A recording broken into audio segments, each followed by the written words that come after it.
Gojo versus Sukuna. We know this big battle lasted for a while in the manga, with Sukuna having all of his fingers, and the Ten Shadows ability from Megumi, and Gojo training in the prison realm. So even though Sukuna came out of that the winner, it was a close battle still in some way. But what if they fought with Sukuna's actual true form that doesn't have the Ten Shadows ability, but does have some abilities that Sukuna didn't get to use, and a stronger body? The I'd win that Gojo was referring to.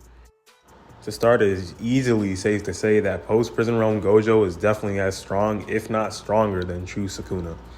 Even though being in Megumi's body definitely should slow him down compared to his true form, it is still Sukuna's soul and therefore his general point of view, and where he can definitely see as Meguna that he's impressed by Gojo's agility and speed.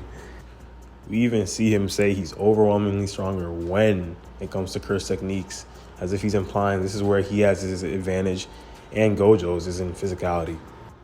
Just because true form Sukuna is bulkier and has more visible muscle does not make him stronger. We can't equate fiction to reality here. A good example is how Kaba is stronger than Android 16 from Dragon Ball, as he's fought on par with GODs in the Tournament of Power, and 16 is lost to a character weaker than gods. Yet 16 looks way more visibly bulkier with more muscle, but in fiction it's about feats and credibility, which Gojo has. Even examples within Jujutsu Kaisen, as Gojo was confident in being able to waste Mahoraga easily, as he can contend with it even with being massively more bulkier and muscular than Gojo. And even being 3v1'd, he can contend with it as well, as Agito, who is also more bulky and muscular. Then we also have the sorcerers speak about taking a serious hit from Gojo, and it's further established Gojo not only has the strongest techniques, but also the strongest body physically, as even a grade 1 sorcerer Nanami says powerful attacks that he can barely manage are like jabs to him. And that was pre-Prison Realm, as he has gotten way more muscular now, as we can see. This is the gap between him and other sorcerers, which would include Kashimo, who takes hits from true form Sukuna, so it's definitely safe to say he's in the ballpark, and could last a while with him. So how long would Gojo last? My estimate is that he'd manage at least an hour, and it would definitely be an even closer fight than the one we saw. But it is a toss-up, definitely could go either way. But is the I'd win accurate? I have Jay here. Yo. And he's about to tell us why Gojo actually could. While Sukuna's true form theoretically offers more applications of his own curse technique, the absence of the 10 shadows in Mahoraga deprives him of the blueprint needed for strong cleave, losing his win con against Gojo.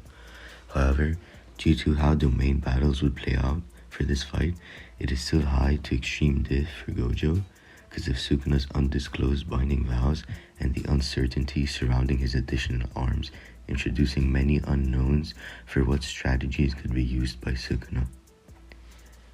People like to argue that a bloodlusted Gojo would go for a head crush rather than targeting Sukuna's heart during the time that Sukuna was bathed in infinite void, but that just underestimates what might happen if Gojo tried a move that wasn't a quick punch.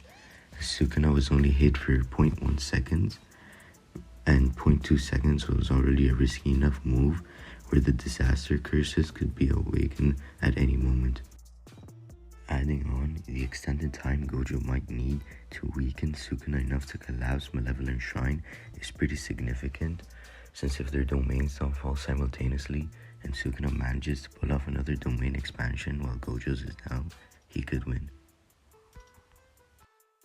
But yeah, the fight basically comes down to Gojo being against 4 arms instead of 2, with the only arguments for Sukuna being full of unknowns. So while those unknown factors remain unknown, Gojo wins this high to extreme diff. Yo, thanks for that, Jay. So to wrap it up, really, I guess I would definitely say I agree with him somewhat.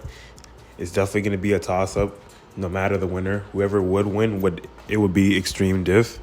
But I'm more in favor of Sukuna winning it just because obviously it is Yuji's story. I want to see him be able to beat the main villain. But in actuality, it's towards who has a better chance of winning.